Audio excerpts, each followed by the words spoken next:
I want to be weird. Okay, let me start again. Hello, you guys. Welcome to this episode 4 already. The time flies. La la la la la. Of this podcast, Girls Talk with Nicole. Listen, today we are going to talk about something that is very close to my heart. And to be honest with you guys, I think I probably will get quite vulnerable with you today, probably even more vulnerable than with my episode about heartbreak, because yet again, this topic is something that I can truly relate to, and there is a lot of things that I have also thought about myself. So, what we're going to talk about is being in your 30s and feeling like you failed in certain life aspects. Also, I am about to get my period, so I feel like I'm even more sensitive. So yeah, it's a great moment to talk about something that deep and something that, makes me sad sometimes. I'm not going to lie to you guys. And I also ask you on my Instagram about your stories and your perspectives. So basically, in case you're not familiar with the story that I posted, I ask you guys if you feel like you failed when you're in your 30s. And obviously, most of my audience is women, and I also can relate more to the struggles of women. But that being said, that doesn't matter that some of those aspects don't apply to men as well. So it was just a yes or no question. And then I elaborated a little bit that what I'm referring to mainly is, for instance, you feeling like a failure because one, you did not find your husband or your wife, or you just don't have a hubby yet. That was number one. Number two, you're in your 30s and you don't have children yet or just at all. Number three was you are in your 30s and you still didn't buy your own house. Four, you don't have a stable job. And five, you feel like you haven't traveled enough world comparing to others. Or not even comparing to others. We're going to speak about the comparison later, but just you haven't traveled and maybe you wish you had.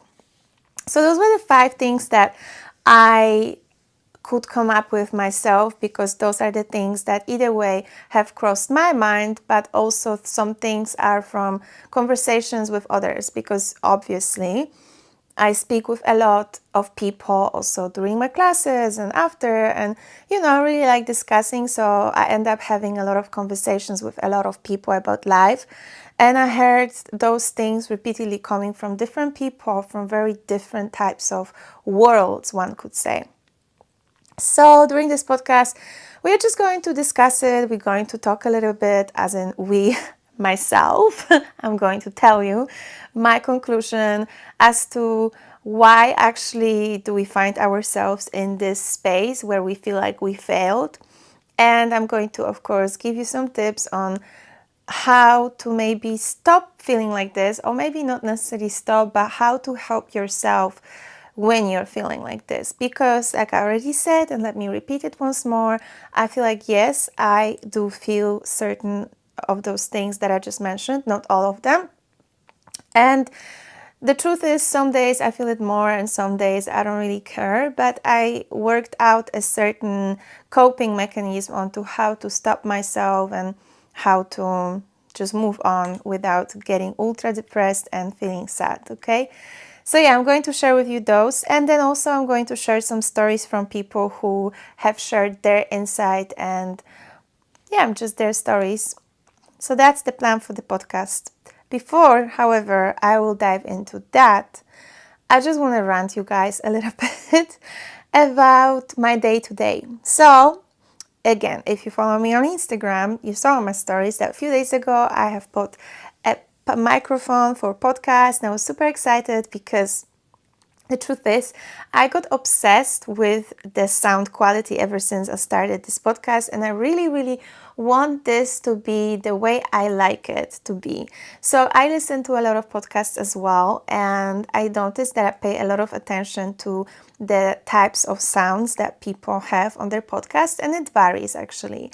And I noticed that my favorite one is this very clean, no echo sound that's like as if probably they are in the studio. And some people have this like eco kind of podcast, and sometimes, to be very honest, it just irritates me. You can get used to it, but I am striving for that studio sound without having to spend so much money on it, which I think makes it a little bit difficult. But yeah, I'm trying. So I was like, okay, let me buy a podcast microphone. And I bought it, and today I was super excited in the morning to assemble it and to start recording with it. But when I tested it, it was like cutting in, and I tried on different devices with different softwares, and I think, yeah, it must be a microphone fault, because when I record with different devices, that doesn't happen. So I got very disappointed and very upset, and I was like, there it goes, my studio microphone sound. I'll try some different brands as well. And then I was like, okay, I don't have my own wireless microphone because I gave it for a few days to Lily. But I still had a Rode microphone from my other friend who gave it to me for a few days to try it out and see the difference. Turns out that thing was empty. Then I tried to charge it. Turns out it wasn't charging. So I had to try different things to finally charge it. So it was a very frustrating morning, and I was just thinking to myself, like, damn, girl, you really, really want to, and you really like recording that thing, because I just did not see giving up as an option. I'm not a quitter. I'm somebody that once I put my mind to something, you will not make me stop. So that's my little story of microphone frustrations. Like I said, I'm going to order another one to try if a different brand is going to do a better job. And hopefully one day I will get it to the point where I'll be fully satisfied with my sound. And I know that probably some of you are like, what are you talking about? Like, the sound is just fine. I mean, if you're listening, that means at least it does not drive you crazy. But if you know, you know. I'm very petty with certain things, and it's not even like, obviously I want my listeners to have a great experience, but it's also just me against me. So yeah, still though, if you have any feedback about the sound, and again, even if it's criticism, I'm totally open for it. Let me know what you think. Let me know what is it like to listen. And if you have some compliments, sure, come through as well. Okay, that was my rant for now. Let's move on to the topic that I promised you to discuss today. So let's get deep. Okay, I don't even know where to start, to be very honest with you. But maybe one thing that I think I should start with is to talk with you guys about feeling sad and allowing yourself to be in this negative space for a second.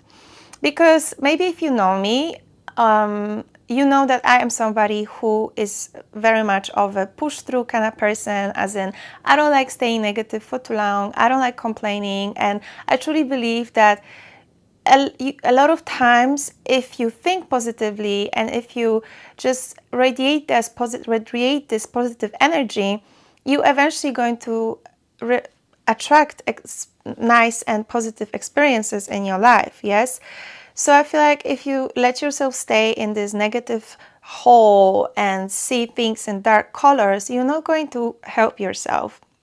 However, I truly believe that there is a line when it comes to this, and I really wouldn't like you to get me wrong, because I do think that you have to give yourself space and allow yourself to be sad for some time, okay?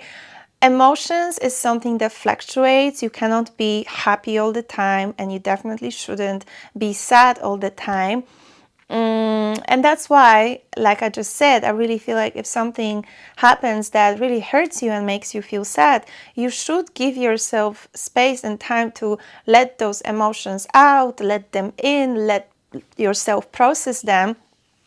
And so if you're reflecting on life and if you see things happening around you and the fact that they don't happen to you make you feel sad, you shouldn't ignore it. You should definitely acknowledge it, reflect on it, maybe see if there's anything you can do to at least make steps towards changing it.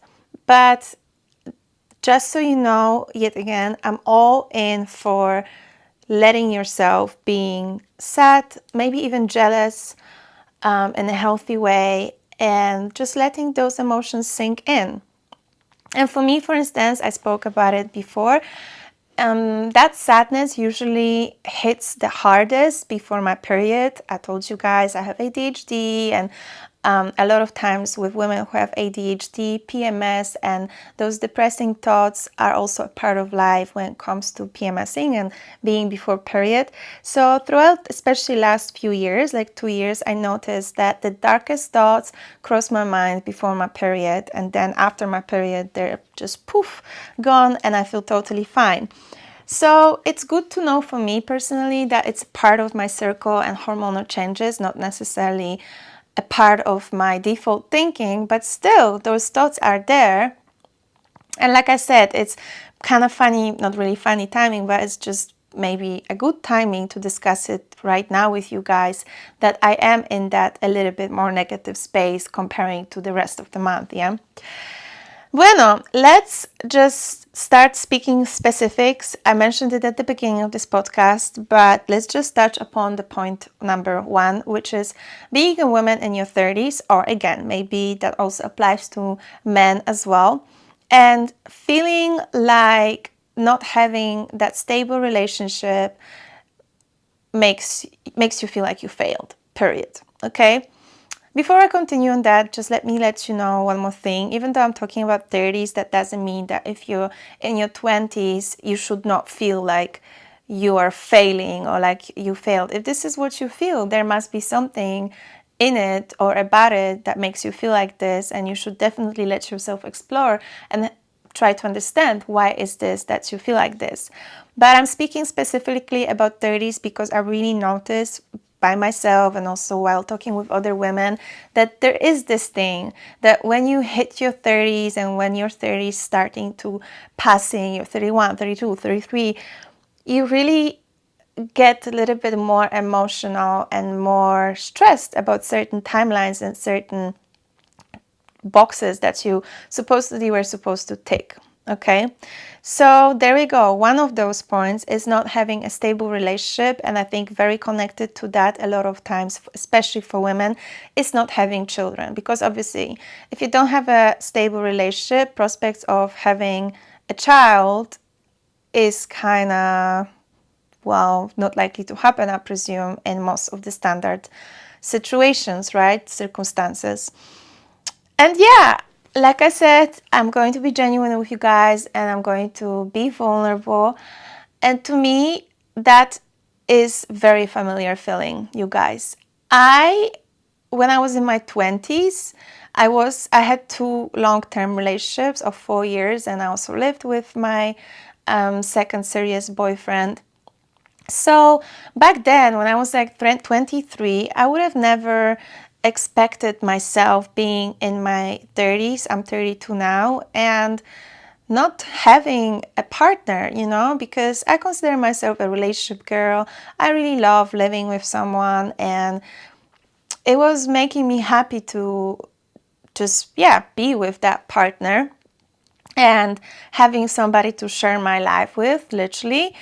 So having myself found in this position where I'm now, where I live by myself and I don't have a long-term stable relationship at this age, makes me feel sad. And, failure maybe is a very strong word, to be honest, but I feel like something went wrong and I wish it was different, period. So I totally understand when I speak to other women that they feel the same way.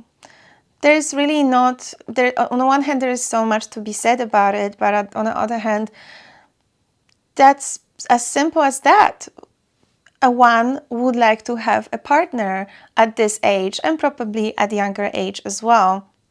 And dating scene in Amsterdam especially seems to be so difficult these days. I don't know what is it like in different countries, but it seems like, to me personally, that if you miss that sweet moment a few years ago when people were into relationships, or like when you were in your early 20s and people were kind of just coupling up before the dating apps existed, now it's kind of harder for one or another reason.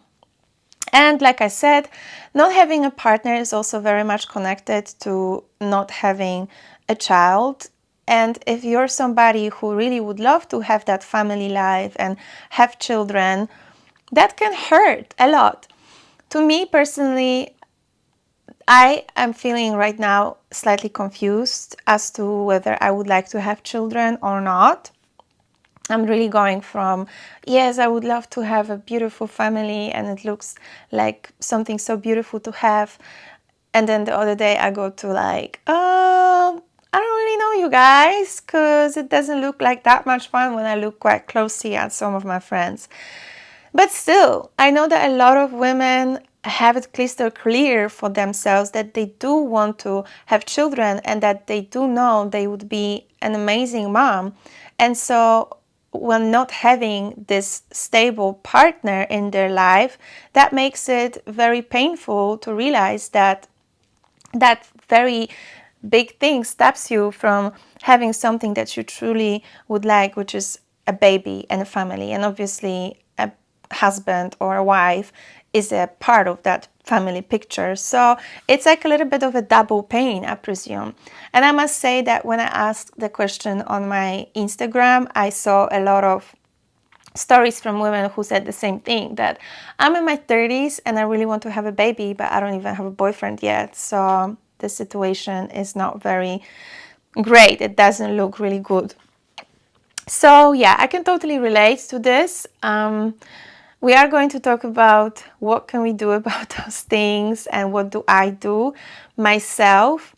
But I'm already going to tell you now, a little spoiler alert, that I don't really know if there is a specific solution, if there is something that you can do.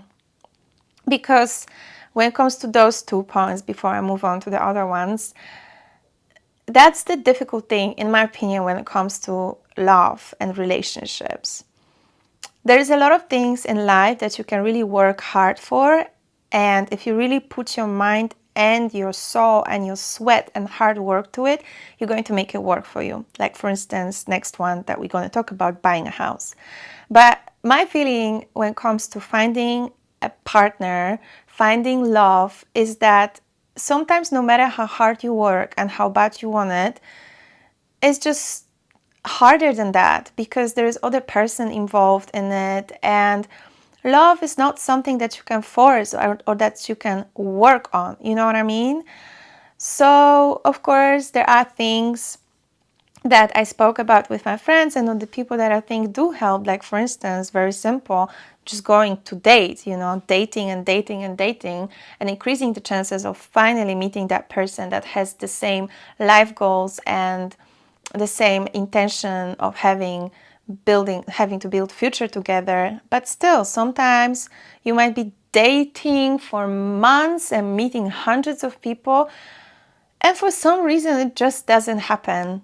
And to be very honest with you guys, truthfully, besides just giving people a chance and really dating, I really don't know.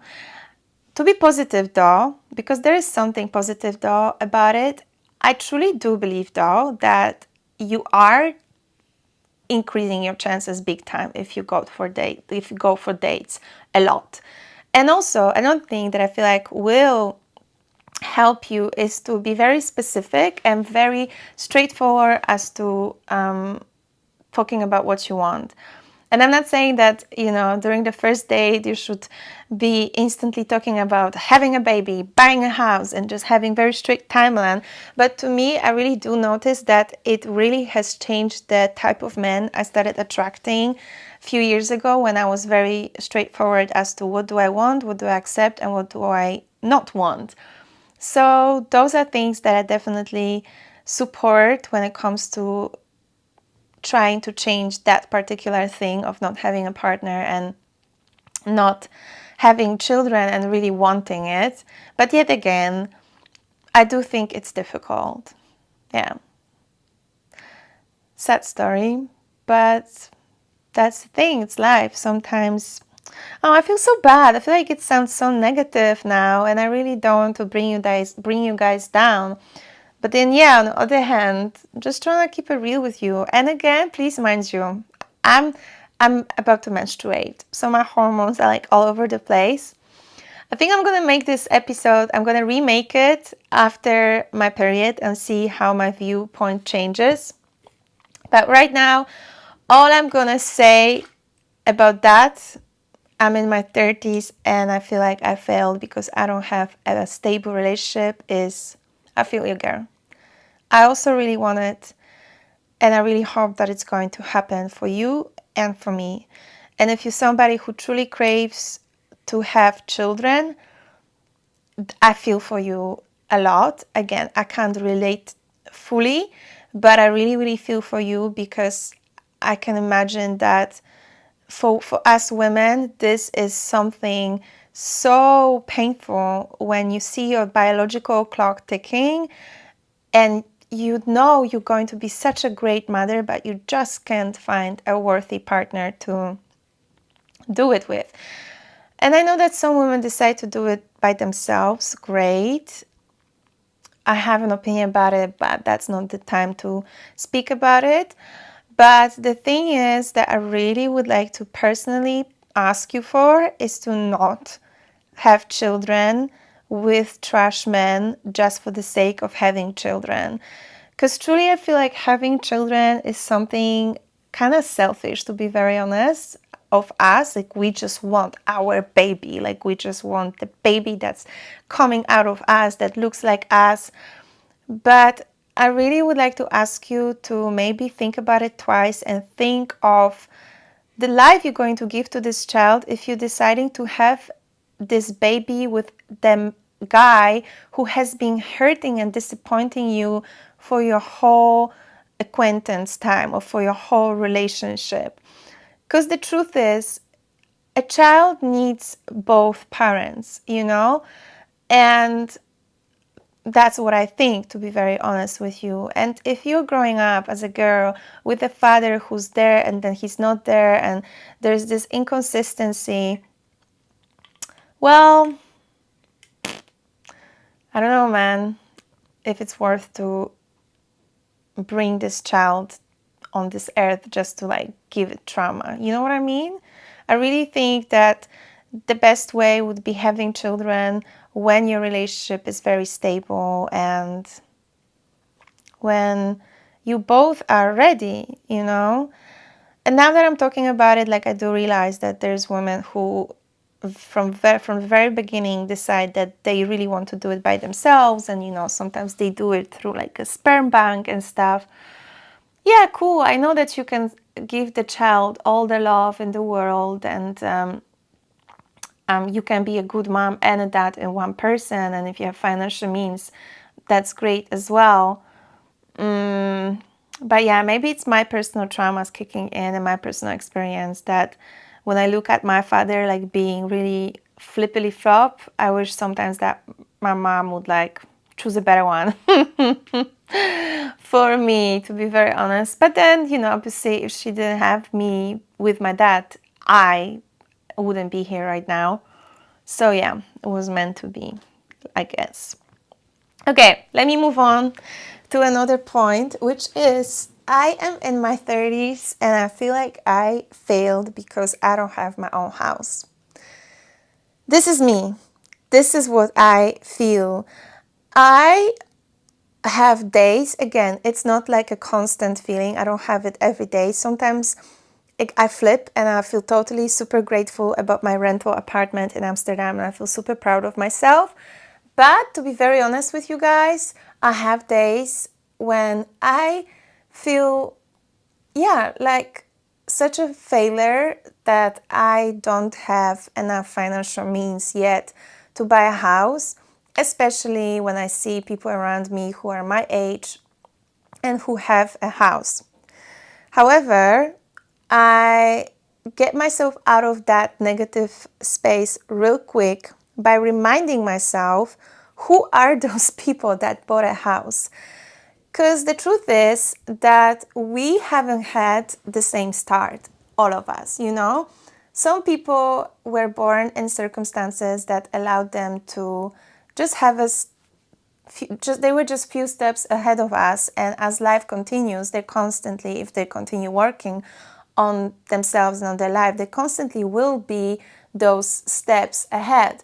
Some people get really lucky, and of course there's also a percentage of people who maybe started off where we started from, but they just got a better job, they work harder at school, they went to, I don't know, different studies, or maybe they just were lucky enough to get different job. But anyways, what I'm trying to say is like, okay, there are people who started at the same spot and now they're way further, and so they were also, for instance, able to afford the house. However, yet again, I do think that mostly, if you really look around and if you look at your friends who have bought a house, it's either way somebody who has parents who helped them to buy a house. Either way, they helped them to get a mortgage, or maybe they gave them some money and now they can pay them back.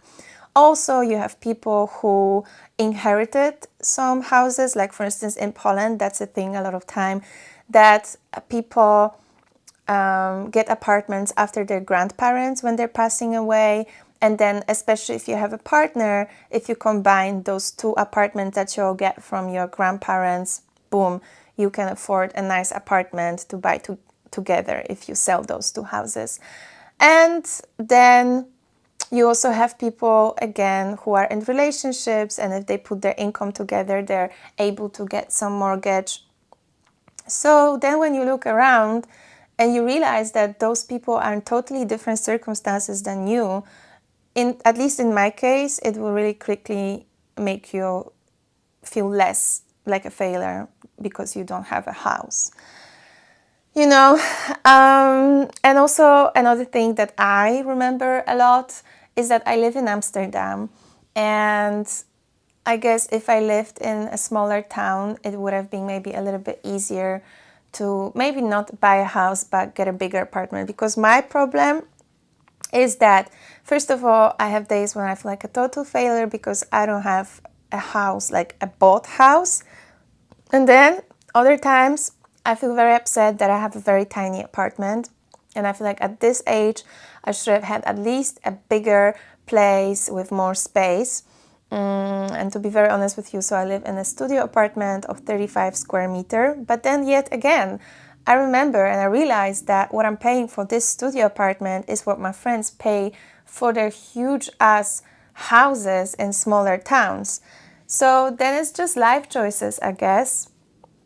And to be very honest with you, again, I feel like if that was something that was really, really bothering me, and like with what I just ranted for half an hour about the relationships, I feel like with this, you really can change something. You can work harder, you can get better job, and then eventually meet the requirements of the mortgage. It might take a long time and a lot of work, but that is not impossible. And to be very honest, I feel like it's easier than finding a partner.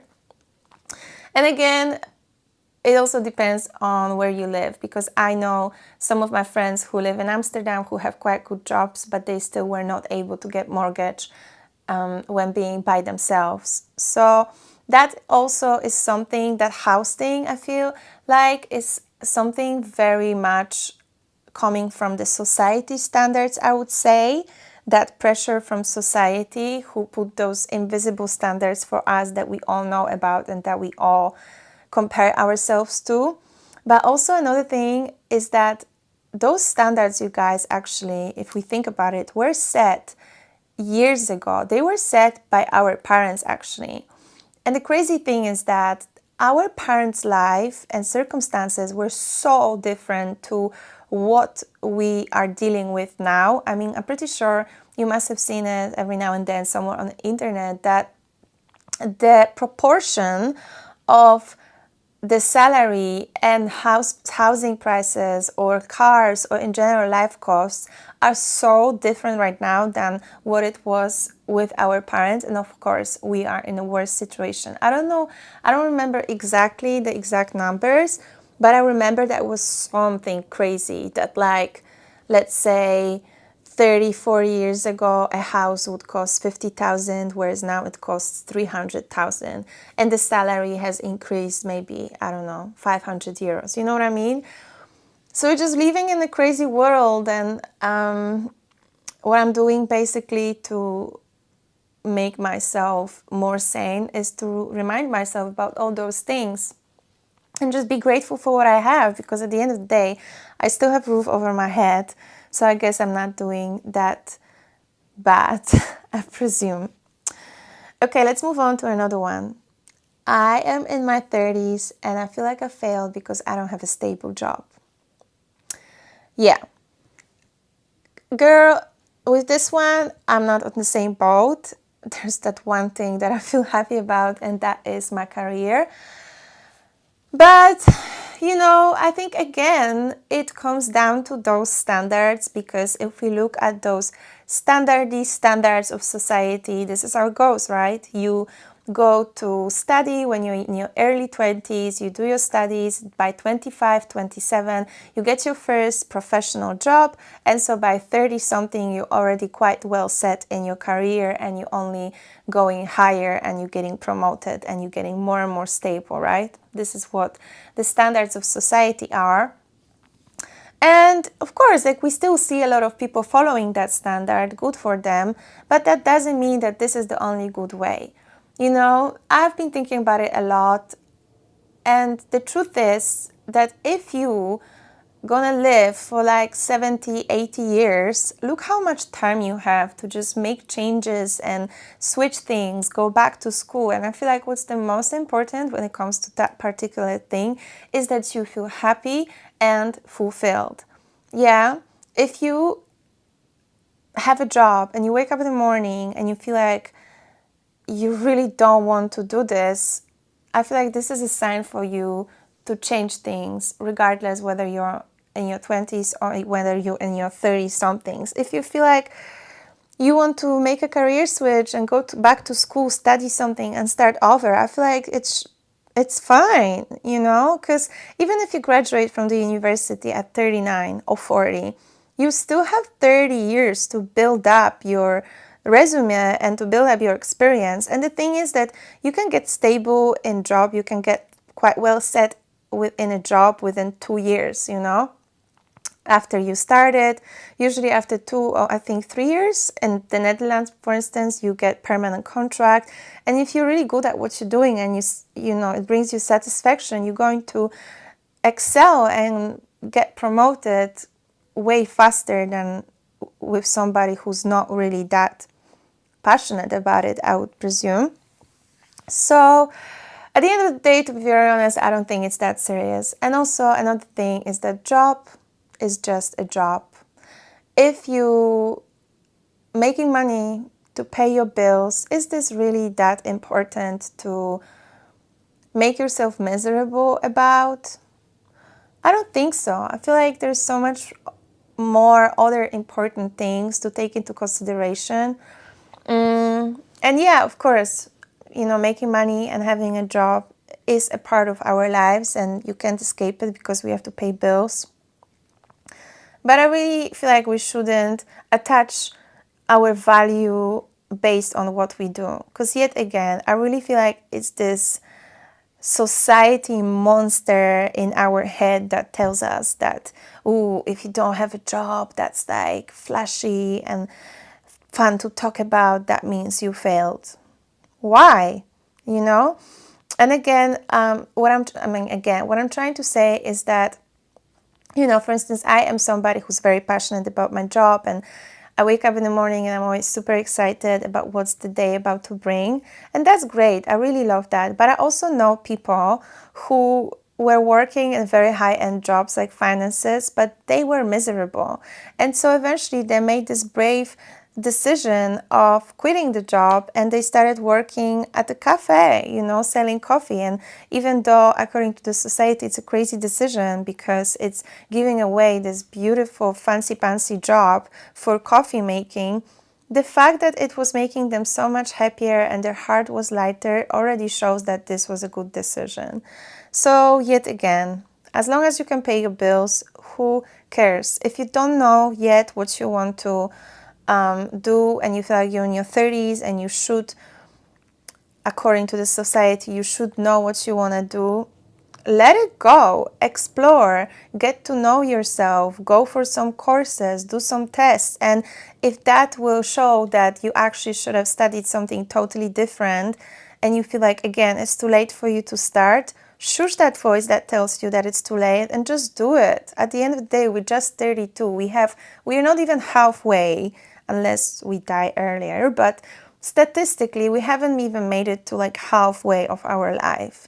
So there's plenty of time and space to make changes and start over. And in case you have this voice in your head telling you, but what if I fail? Well, then you fail. At least you try, you move on. You either welcome back to your old career or you just do something different. Okay? And the last point is I am in my 30s and I feel like I haven't traveled enough, and that makes me feel like I failed. That's me again. I made a post about it on Instagram, to be very honest. I posted that I sometimes felt a little bit jealous about people who are my age and they already have traveled the whole freaking world, because that's something that I really, really would like to do. I really love traveling and I really love seeing different countries and different cultures.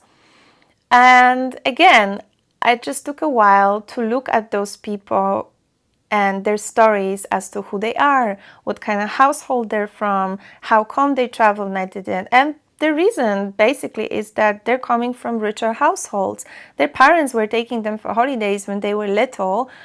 And so that's how they already have traveled so much by the age when they were 18. And then, because they are from the households where money wasn't really that much of an issue and they're from Western Europe, where traveling by default is more normalized than in Eastern Europe, they also had still more financial means when they left the house because they didn't have to entirely take care of themselves. They had parents who would help them to pay for their studies. So again, I really push myself to stopping myself from comparing myself to my especially Western European friends, because our lives are not the same. We haven't had the same start. So all I can do is just accept it, that I will do things that they did earlier, I will do them later, and that is okay. Because yet again, the life is not over yet, and we still have so much time to catch up. So that's all good. That makes me feel so much better. There were also other tips that I was thinking, or maybe not even tips, but just kind of sentences that I just wanted to throw out there to hopefully, again, help you to feel better. And we already spoke about some of those. And that is, first of all, everybody has a different start, okay? We spoke about it, and please keep remembering it when you're comparing yourself, especially. Another thing, everybody has a different timeline. The fact that majority of people graduate from their studies and start career in the late 20s doesn't mean that you cannot do the same thing in your late 30s or even 40s. Everybody has different wishes. So, for instance, with traveling, like I said, not everybody wants to travel maybe. Same with having or not having children. I was talking about feeling like a failure because you want it, but you are not having it at the time frame that you want. But there are also a lot of women who just simply don't want to have children, and then again they're being pressured by the society and standards, and eventually that pressure sometimes pushes them into that weird space where they feel like, ooh, am I failing? Is there something wrong with me? Well, girl, no, there is nothing wrong with you, because everybody has different timelines and so different wishes.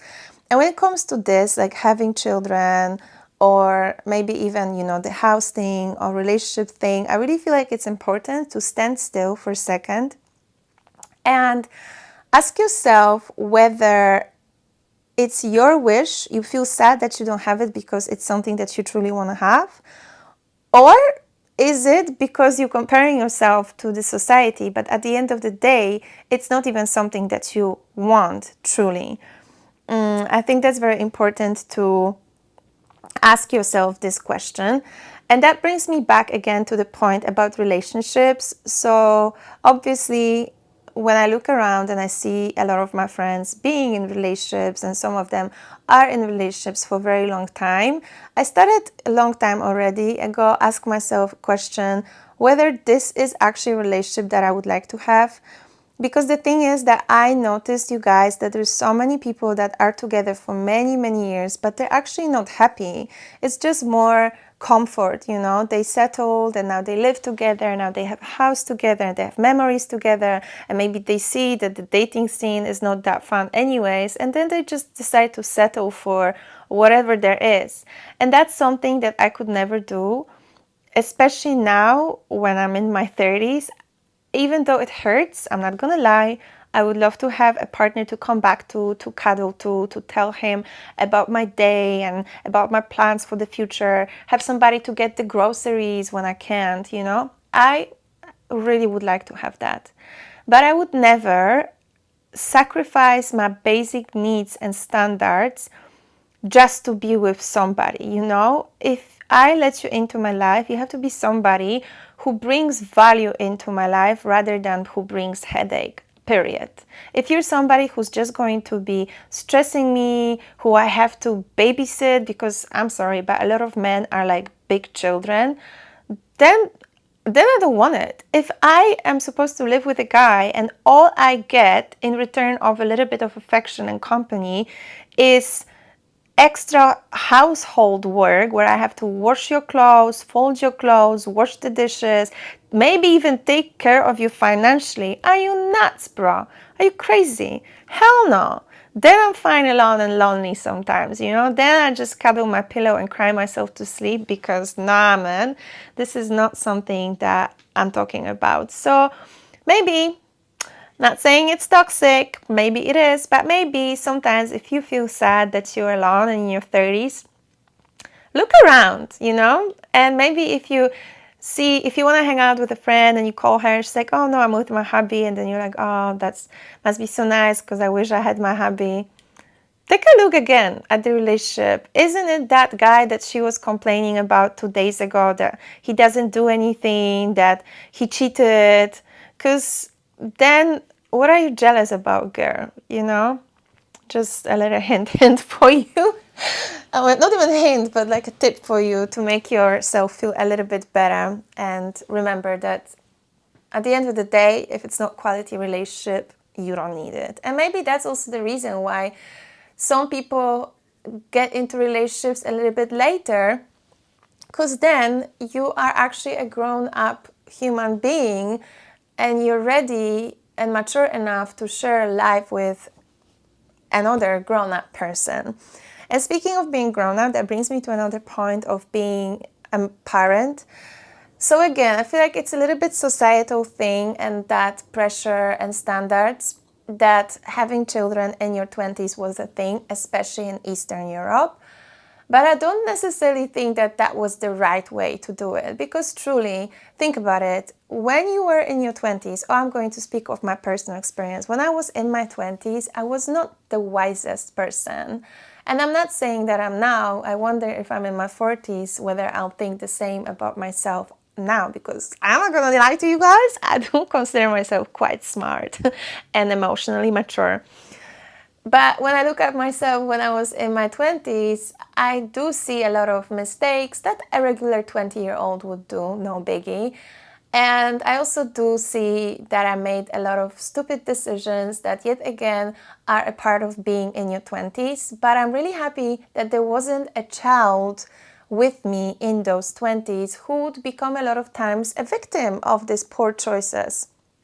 And also, you know, I've went through such a long journey of getting to know myself and becoming stronger emotionally and mentally, that when I'm thinking to myself about having a baby in your 20s while still being actually a child in your head, it just rubs me off like a weird way, you know? And I think this is also why a lot of us, as in the millennials, are slightly traumatized, because our parents a lot of times had us in a very young age where they were just not mentally stable and mature enough to raise another human being, you know? Because raising a child is such a huge responsibility. You shaping norms and values and mind of another human being who's going to be existing in this world and contribute to the way this world is going to be in the future. Can you imagine? Can you understand how huge of a responsibility is that, and we are giving that responsibility and opportunity to a 22-year-old who just passed that, not even, who can't even get alcohol in US. Girl. And of course, age is just a number, and you have people who are in the 20s who are way more mature than when they're in their 30s. But let's be honest, life experience shapes you as a human being and makes you more and more mature. So by default, mostly people in their 30s are slightly better in their head than people in their 20s, So what I'm trying to say basically is that at the end of the day, I don't think that having children in your early 20s is something that we should consider as the only normal. Sometimes it's maybe better to take time to heal, to set yourself financially, and then have children. Okay, another point that I had, what was it here? Ask yourself whether you want it because you want it, or whether you want it because the society tells you to want it. So this is me. Like I promised you guys, I am going to read some stories from people who have shared with me their stories. All right, here is, I just chose a few because there are quite a lot and I thought maybe it's a little bit too much. But here's one story. I always thought that I wanted kids. I'm 33 and not married, but I realized that I don't really want them. There you go. See, another person who finally, thank God, realized that this is a society norms and it's totally okay to not have children. I quit my designer career to follow my dreams of being a dancer, tattoo artist, and it's scary to start at 28. Totally understandable, but like I already said, girl, you're not even halfway through your lifetime. You'll be just fine and enough time to catch up and rebuild your career. And in case it fails, which I hope it's not, you still have enough time and space to go back to what you're doing right now. I have all those things, as in house, children, but I still feel like I've failed because I'm fat and I can't stay in a job for X amount of years. I know this person, and when she wrote it, it really broke my heart because I love seeing how she's blossoming and growing as a person, as a woman, like from when I met her to where she's now. It's such a growth when it comes to self-love and confidence.